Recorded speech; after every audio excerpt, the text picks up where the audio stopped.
Magandang umaga pala sa inyong lahat at dito nga pag-uusapan natin bilang isang OFW, isa rin ba kayo sa ganitong sitwasyon na yung no calls, no chats o no communication sa inyong mga karelasyon o sa inyong asawa o sa inyong mga anak na ganito na yung inyong sitwasyon. Ano ba ang dapat nating gawin kapag tayo ay nailagay sa ganong sitwasyon? Bilang isang OFW, sa totoo lang, masakit din sa pakiramdam natin na tayo mga OFW na naghahangad lang ng ikakabuti sa ating pamilya. Kaya tayo ay nagsakripisyo, tayo ay talagang iginugol na natin ang ating buhay dito sa malayo. Na kahit ayaw na natin o kahit ayaw na ng ating katawan, ay ipinipilit pa rin natin dahil sa kagustuhan nga natin na maibigay natin sa ating pamilya ang magandang buhay. Nakakalungkot lang isipin kasi hindi nila naintindihan o anong buhay na meron tayo dito sa ibang bansa. Kasi napaka-importante sa isang mag-asawa, lalong-lalo na sa mga may karelasyon na long distance relationship o yung LDR, na kailangan talagang panatilihin yung inyong relasyon na meron na communication, chatting, text at kung ano pa, dahil yun lang naman ang nakapagbibigay ng lakas para sa mga taong nasa malayo. Kayo lang yung dahilan kung bakit ay nasa malayo yung taong minamahal nyo. Kasi kung mahal nyo yung tao, hindi kayo nagsasawa. Hindi kayo nagsasawa para magkipagkintuhan, hindi kayo nagsasawa na magbigay o maglaan ng oras para doon sa tao na yon. Dahil mahal nyo yung tao, kahit gaano pa kayo katagal ng relasyon nyo, ay sana mapanatili at mas lalo pa nga, mas umusbong dahil marami na kayong pag-uusapan, dahil marami na kayong mga time na hindi kayo nagsama ng isa't isa. Parang namimiss nyo lagi araw-araw yung buhay na dapat kayo ay nagsama. Pero mas lalong lumayo ng lumayo dahil hindi nyo na nagagampanan o hindi nyo na naibibigay ang oras doon sa taong mas nangangailangan ng inyong atensyon. Kasi the more na hindi nyo maichat-chat o the more na nakasanayan na ng inyong mga mahal sa buhay na nandito sa ibang bansa ang hindi nyo pinapansin at hindi nyo binibigyan ng atensyon, nauuwi kasi ito sa hindi nyo na mahal ang isa't isa. Mararamdaman nyo na ay okay lang din pala na kahit wala. Masasanayan nyo na pareho. At ang mangyayari, magugulat ka na lang, bakit ganito na yung pakiramdam ko? Na parang wala na akong pakiramdam sa kanya. Hindi na ako nakakaramdam na namimiss ko siya. Hindi ko na nararamdaman o hindi na ako mag-aantay na may mag-chat-chat pa o magte-text o magtatawag kasi nasanayan ko nang hindi nyo na ginagawa.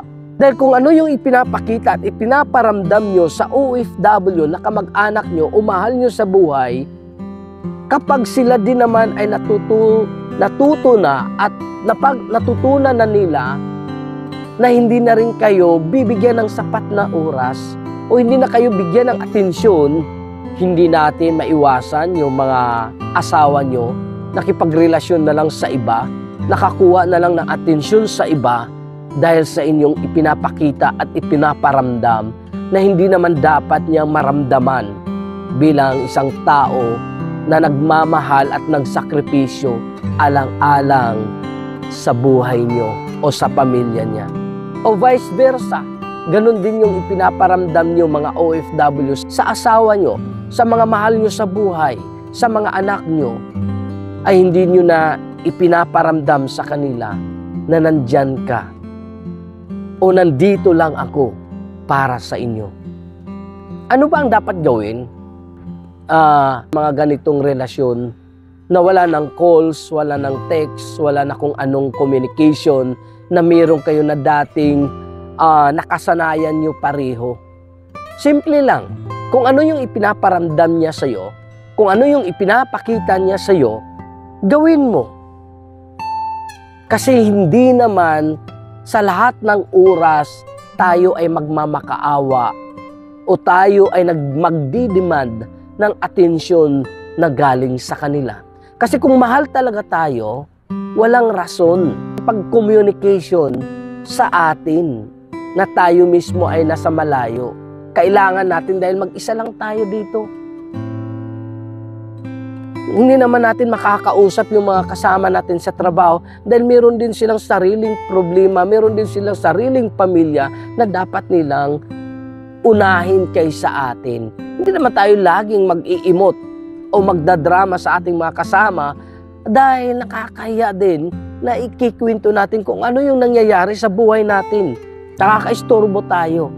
Kinukuha natin yung oras na dapat sana sa kanilang pamilya o sa kanyang pamilya ang mga oras na yun. Kasi kung yun lang naman ang ipaparamdam, madali lang. Unti-unti nyong tanggapin sa sarili nyo kung sa pakiramdam nyo nagbabago na ang pakikitungo ng inyong asawa, ng inyong mga mahal sa buhay, pamilya, kaibigan, anak, kung yun naman ang ipaparamdam sa iyo, tanggapin mo. Gumawa ka ng sarili para ikakasaya ng buhay mo. Huwag kang pumirmis, huwag kang mag-stay na araw-araw ka nakakaramdam ng sakit. Araw-araw ka nag-iisip.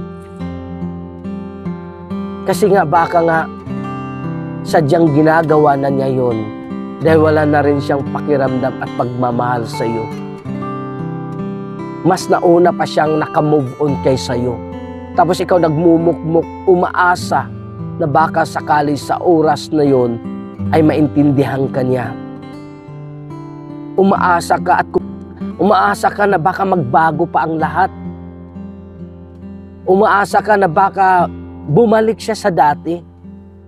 Pero alam niyo ba guys, ang pinakamasakit, kapag nalaman mo, matagal na pala siyang nakamove on sa'yo. Matagal na palang wala na siyang pakiramdam sa'yo. O mayroon na siyang iba. Yun ang pinakamahirap at pinakamasakit. Dahil sa tinatagal-tagal mong umasa, sa tinatagal-tagal mong kumapit doon sa isang relasyon na sa pag-aakala mo, maayos nyo pa o mas lalo pang gaganda. Huwag na natin pang hayaan na saktan natin ang ating sarili o durugin natin ang ating sarili dahil sa nangyayari sa buhay natin. Tanggapin natin. Unti-unti natin tanggapin sa sarili na ganito. Nandito tayo sa ibang bansa, hindi para sa ating sarili, kundi para sa kanila. Pero kung yun naman ang ipinaparamdam nila sa'yo, mag-isip-isip ka na, mas mahalin mo na ang sarili mo kaysa kanila. Mas bigyan mo ng pahalaga o halaga ang buhay mo habang nandito ka pa sa ibang bansa. Huwag mo nang pag-aksayahan pa ng panahon na ibibigay mo ang lakas para sa kanila. I-reserve mo na lang yung meron ka. Pagdating sa pera, limitahan mo na. Dahil alam mo na ang babagsakan mo, wala ka nang uuwian pagdating sa Pilipinas. Kung yun naman talaga, yung nararamdaman mo na sa ngayon na wala na silang pakialam sa'yo. I-reserve mo na yung sarili mo. I-save mo na yung sarili mo. Mag-ipon ka, maglaan ka. Dahil mas lalo mo pang pahalagahan yung sarili mo. Kung sa kanila ay hindi na nila pinapahalagahan yung sarili mo. Na kahit wala sila, na balang araw hindi mo masisisi ang sarili mo. Sana ginawa ko na lang din pala, no? Sana pala nakapag-ipon na lang ako at hindi ko na lang nilustay yung perang ipinapadala ko sa kanila. Sana nag-ipon-ipon na lang din ako sa sarili ko. Sana pala ginagawa ko na lang, nag-move on na ako ng mas maaga pa. At higit sa lahat guys, mahalin natin ang ating sarili. Kaya natin magiging masaya kung wala sila. Gawin natin sa ating sarili ang magiging masaya na kahit wala sila. Hindi pa katapusan ng mundo kung wala sila. May trabaho ka, mangarap ka sa buhay mo. Yung mga dati mong mga pangarap, buhayin mo. Ilaan mo doon sa mga pangarap mo. Habang hindi ka pa nila iniintindi, habang hindi ka pa nila nilalapitan, habang hindi ka pa binigyan ng sapat na oras, doon mo ilaan yung lakas mo, doon mo ilaan yung pera mo, doon mo ilaan yung panahon mo sa dati mong mga pangarap na hindi mo nga inuuna dahil mas inuuna mo pa yung pangarap ng pamilya mo. Buhayin mo. Baka sakali doon ka magiging masaya sa pagtawid, sa pagtupad ng inyong mga pangarap noon na hindi mo na natupad dahil meron kang pamilyang dapat unahin. Panahon na huwag kang maghanap ng iba pang relasyon. Huwag ka nang mangarap pa na hanapin sa ibang tao ang magpapasaya sa iyo. Kundi mas unahin mo sa sarili mo kung paano ka magiging masaya. Kaysa naman magiging malungkot ang buhay natin dito sa ibang bansa. Yun lang dapat natin gawin. Huwag na natin pag-aksayan pa ng panahon. Kasi alam natin na mayroon ng nagbabago.